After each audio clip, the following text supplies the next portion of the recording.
श्रीराम समर्थ. श्रोते हो, आपण ऐकत आहात श्री गोंदवलेकर महाराज यांचे प्रवचन. नामस्मरण रूपी शेताची मशागत. नामस्मरण रूपी शेतात उत्तम पीक येण्यासाठी प्रथमतः सदाचरणाची आवश्यकता आहे. सदाचरण हे शेताचे रक्षण करण्याकरिता लागणाऱ्या कुंपणासारखे आहे, म्हणून त्याचे महत्त्व आहे. दुसरी गोष्ट शुद्ध अंतःकरण.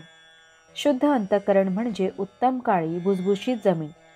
या जमिनीमधले दगड, हरळी वगैरे काढून ती साफ करावी. म्हणजेच अंतःकरणात कोणाबद्दलही द्वेष, मत्सर वगैरे ठेवू नये. शुद्ध अंतःकरणानंतर नामस्मरणाचे महत्त्व आहे. नामस्मरण हे त्या जमिनीत पेरण्याचे बी आहे. हे बी किडके नसावे, म्हणजे नाम सकाम नसावे. उत्तम बी म्हणजे नामाकरिताच नाम हे आहे. त्यानंतर तीर्थयात्रा, संतांचे आशीर्वाद, त्यांची कृपादृष्टी यांची आवश्यकता आहे. या सर्व गोष्टी पाटाच्या पाण्यासारख्या आहेत. यामुळे शेत चांगले यायला मदत होते. शेवटची महत्त्वाची गोष्ट म्हणजे भगवत कृपा होय. भगवत कृपा ही पावसाच्या पाण्यासारखी आहे. पाटाच्या पाण्यापेक्षा पावसाच्या पाण्याची गोष्ट काही और आहे. पण तो पडणे न पडणे आपल्या हाती नाही. शेताला लावण्याकरिता पाटाचे पाणी एखादी विहीर, तलाव किंवा नदी यामधून नेता येणे शक्य असते. परंतु पावसाच्या बाबतीत कोणाला काहीच करता येत नाही. त्यामुळे एखाद्याने शेताची उत्तम निगा राखली, उत्तम बी पेरले तरी पावसाच्या अभावी पीक न येण्याचा संभव असतो. नामस्मरण रूपी शेताचे एक वैशिष्ट्य आहे, ते हे की त्याच्या अंगी लोहचुंबकासारखी आकर्षक शक्ती आहे. म्हणून हे शेत भगवत कृपारूपी पाऊस खेचून घेऊन स्वतःवर पाडते. त्यामुळे पावसाच्या अभावी शेत वाया गेले असे कधीच होत नाही. आपण असे पाहू की दोन शेतकरी आहेत. एक कर्तव्य कर्म म्हणून वेळ झाली की आपल्या शेताची मशागत करणारा आहे, तर दुसरा आळशी म्हणजे मशागत न करणारा आहे.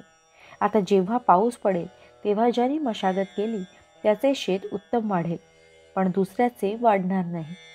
भगवंताच्या कृपेने जो पाऊस पडणार त्याचा एकाला फायदा मिळेल, तो दुसऱ्याला मिळणार नाही.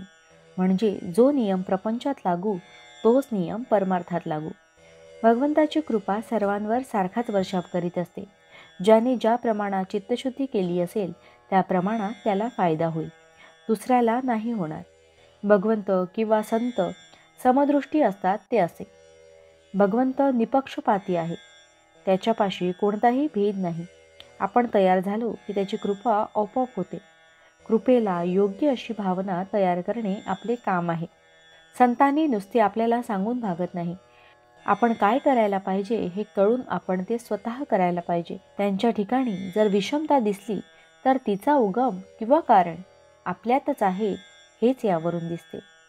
भावार्थ, शुद्ध अंतःकरण ठेवून नाम घेतले तर भगवंताच्या कृपेचा अनुभव येईल.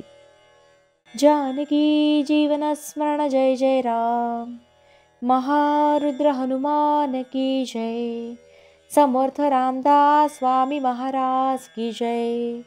सब संतन की जय. श्री अनंत कोटि ब्रह्मांड नायक राजाधिराज सच्चिदानंद सद्गुरु श्री ब्रह्म चैतन्य महाराज की जय. जय जय रघुवीर समर्थ. आता आपण 13 वेळा नामस्मरण करूया.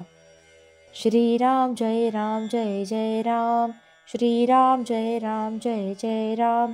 श्रीराम जय राम जय जय राम. श्रीराम जय राम जय जय राम. श्रीराम जय राम जय जय राम. श्रीराम जय राम जय जय राम. श्रीराम जय राम जय जय राम. श्रीराम जय राम जय जय राम. श्रीराम जय राम जय जय राम. श्रीराम जय राम जय जय राम. श्रीराम जय राम जय जय राम. श्रीराम जय राम जय जय राम. श्रीराम जय राम जय जय राम. जय श्रीराम.